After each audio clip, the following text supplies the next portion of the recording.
यह सुनकर ओरोचिमारू हल्के से मुस्कुराया। उसने उस मंजेक्यू शेरिंगन के बारे में सोचा जो फूलती हुई मौत की तलवार जैसी ताकत रखता था।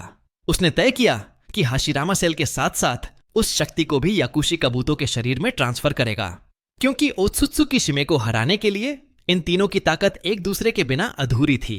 एक लंबे समय बाद कबूतों के दिल में महत्व दिए जाने की गर्माहट महसूस हुई और आखिरकार उसने मुस्कुराते हुए हामी भर दी।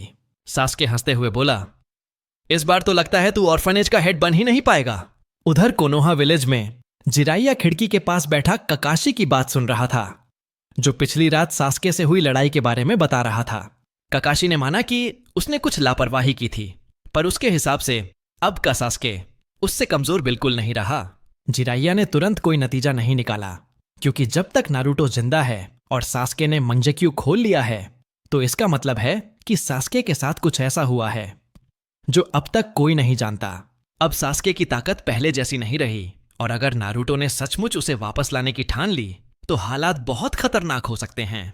लेकिन जिराइया ये भी जानता था कि नारुतो के दिल में सास्के के लिए जो जज्बा है वो किसी भी डर से ज्यादा मजबूत है।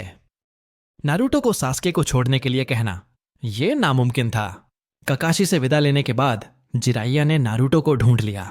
उसका इरादा था नारुतो के 3 साल के ट्रेनिंग प्रोग्राम को 1 साल में पूरा करवाने का। उसके बाद वो नारुतो की प्रगति देखकर तय करेगा कि क्या उसे सेज मोड सिखाने का समय आ गया है या नहीं।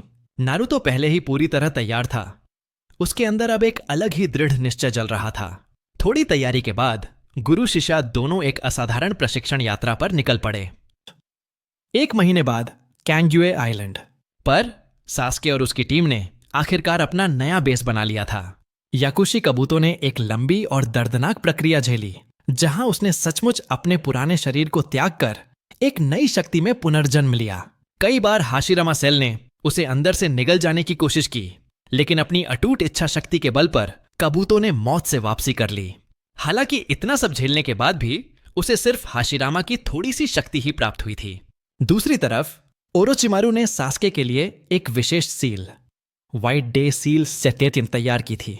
कहा गया था जब सास्के 10 युद्धों 10 भीषण लड़ाइयों को पार कर लेगा, तब उसे उचिहा ब्लड लाइन के रूप में हाशिरामा की पूर्ण शक्ति मिल जाएगी, और वही शक्ति उसे एक परिपूर्ण ओत्सुत्सुकी बनने की दिशा में सबसे मजबूत नींव प्रदान करेगी। पिछले 1 महीने से सास्के दिन रात व्हाइट डे सील की शक्ति को अपनाने का प्रशिक्षण कर रहा था, और अब समय आ चुका था अगले चुनौतीपूर्ण चरण का सामना करने का।